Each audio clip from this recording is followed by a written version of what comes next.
உங்கள் அனைவருக்கும் அன்பான வணக்கம். இன்றைய வீடியோவில் பார்த்தீங்கன்னு சொன்னால் நிறைய மருத்துவ குணங்கள் நிறைந்த முருங்கைக்கீரை.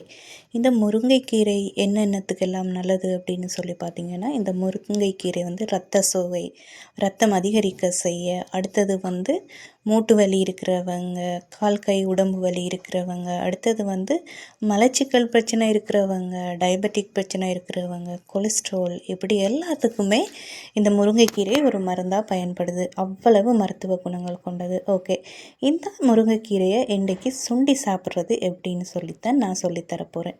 வாங்க வீடியோக்குள்ளே போகலாம். இப்போ இந்த முருங்கைக்கீரையை சுண்டுறதுக்கு நான் 250 கிராம் அளவுக்கு முருங்கைக்கீரை ஃப்ரெஷ்ஷாகவே என்னுடைய மரத்துலேருந்து பறித்து எடுத்திருக்கேன். பார்த்திங்கன்னு சொன்னால் ஃப்ரெஷ் முருங்கைக்கீரை நான் எடுத்திருக்கேன். நீங்களும் வீட்டில் மரம் இல்லாட்டி சொன்னால் கடையில் வாங்கிக்கலாம். இப்போ இந்த முருங்கைக்கீரையை செய்கிறதுக்கு ஒரு சட்டி ஒன்று அடுப்பில் வச்சு இதுக்கு 1 டேபிள் ஸ்பூன் அளவுக்கு ஆயில் விட்டுக்கோங்க. ஆயில் நல்லா சூடாகி வரணும். ஆயில் சூடாகி வரும்போது 1/4 டீஸ்பூன் கடுகு போட்டுக்கோங்க.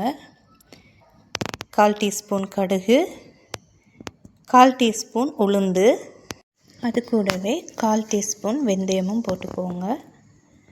வெந்தயமும் போட்டு இது நல்லா பொரிஞ்சு வரட்டும். இது நல்லா பொரிஞ்சு வரும்போது இப்போ ஒரு பாதி அளவுக்கு வெங்காயத்தை சின்ன கட் பண்ணி சேர்த்துக்கோங்க.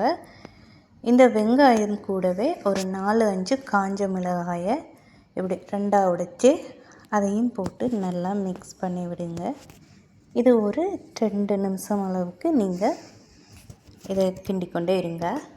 இது கொஞ்சம் அவியணும். இந்த மிளகாய் கொஞ்சம் கிறிஸ்பியாக வரணும். ஒரு 2 நிமிஷத்தில் கிறிஸ்பியாக வந்துடும். இந்த கட்டத்தில் ஒரு 1/4 கப் அளவு திருவின தேங்காய்ப்பூ இதையும் சேர்த்து, இந்த தேங்காய்ப்பூ கூடவே ஒரு பிஞ்ச் அளவுக்கு மஞ்சள் தூள் போட்டு, இப்போ இந்த கீரைக்கு தேவையான அளவு உப்புத்தூள், அந்த உப்புத்தூள் ஒரு 1/4 டீஸ்பூன் அளவுக்கு இருக்கும். உங்களோட டேஸ்ட்டுக்கு ஏற்ற மாதிரிக்கு உப்புத்தூள் போட்டுக்கோங்க.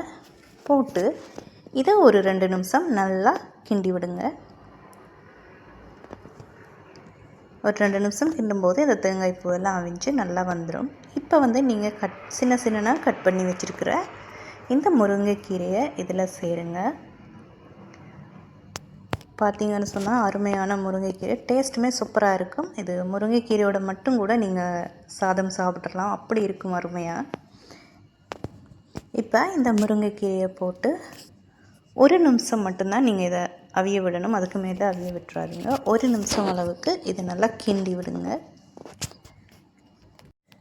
1 நிமிஷம் மட்டும் கிண்டி அடுப்பை ஆஃப் பண்ணிடுங்க. இப்போ பார்த்தீங்கன்னு சொன்னால் அருமையான முருங்கைக்கீரை சுண்டல் ரெடி ஆயிடுச்சு. ரொம்ப டேஸ்டியாகவும் இருக்கும், ரொம்ப சத்தானது. கண்டிப்பாக உங்களோட வீட்டில் செஞ்சு பாருங்கள். அருமையான முருங்கைக்கீரை ரெடி ஆகிருச்சு.